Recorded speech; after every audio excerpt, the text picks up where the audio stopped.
Hello guys, আজ আমি বানাবো লঙ্কার পকোড়া। তো এখানে আমি বড় বড় সাইজের লঙ্কাগুলো যেগুলো হয়, যেগুলো ঝাল নেই বাজার থেকে, সেগুলো আনা হয়ে গেছে। তো এখানে আমি প্রথমে কড়াইটা বসিয়ে দিয়েছি, আর তার মধ্যে তেলটাকে আমি প্রথমে গরম হতে দিয়ে দিচ্ছি। আর এদিকে যে ধুয়ে রাখা লঙ্কাগুলো, সেগুলো আমি কুচি কুচি করে কেটে নিয়েছি। যেহেতু এই লঙ্কাগুলো ঝাল নেই গো, ওই জন্য আমি এখানে শুকনো লঙ্কাগুলো দিয়ে দিচ্ছি, আর নুন দিয়ে দিয়েছি, আর হলুদ। আর এখানে আমি কর্নফ্লাওয়ার দিয়ে দিচ্ছি 1.5 চামচ। আর এখানে আমি বেসনটা দিয়ে দেবো নিজের পরিমাণ মতন, আপনারাও নিজের পরিমাপটা দেখে দিয়ে দেবেন। আর এখানে আমি আদাটাকে থেতো করে রেখে দিয়েছিলাম হামাল দিস্তিতে, ওইটা আমি দিয়ে দিচ্ছি। আর এখানে আমি দিয়ে দিচ্ছি ধনে গুঁড়ো। আর এইটাকে আমি ভালো করে প্রথমে হাতের সাহায্যে প্রথমে মাখিয়ে নেব। তারপর আমি জলটা ঠিক পরিমাণ মতন দিয়ে দেবো। তো এখানে আমি অল্প অল্প জল দিয়ে এটাকে ভালো করে মাখিয়ে নেব। এটা বেশি পাতলাও করব না, বেশি ঘনও করব না, ঠিক এমনি ভাবে করব যাতে পকোড়াগুলো গোল সাইজে দেওয়া যায়।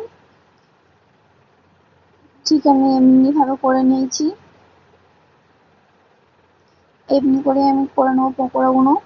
আর ওইদিকে যেহেতু আমি তেলটা অনেকক্ষণ বসিয়ে দিয়েছি, তেলটাও আমার গরম হয়ে গেছে। আর এইদিকে আমি যে পকোড়াটা মাখিয়ে রেখে দিয়েছি, সেই পকোড়াটা আমি একে একে এবার দিয়ে দেবো।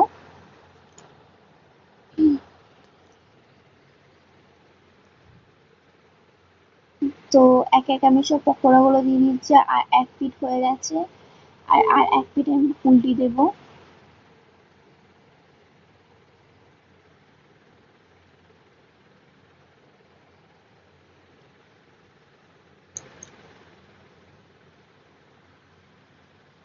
আর এই পিঠটা আমি ভালো করে লাল লাল করে ভেজে নেব।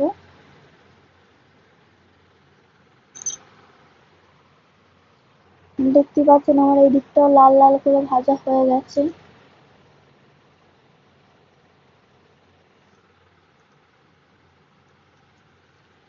আর যে বাকি পেস্টটা আমি করে রেখে দিয়েছিলাম, মাখিয়ে রেখে দিয়েছিলাম, সেইটাকেও এবার আমি একে একে দিয়ে দেবো।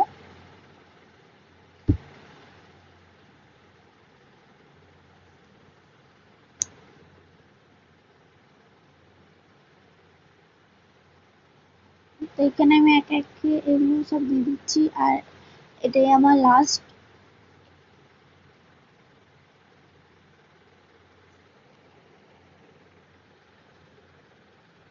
তো এইদিকেও আমার সেম ভাবে একই, এক পিঠ হয়ে গেছে, আর ওই এক পিঠ আবার লাল করে ভেজে নেব।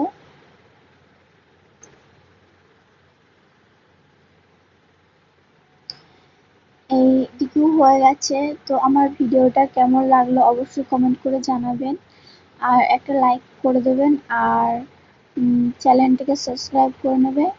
আর পকোড়াগুলো কতটা মুচমুচে হয়েছে দেখুন, আর খেতেও টেস্টি হয়েছিল।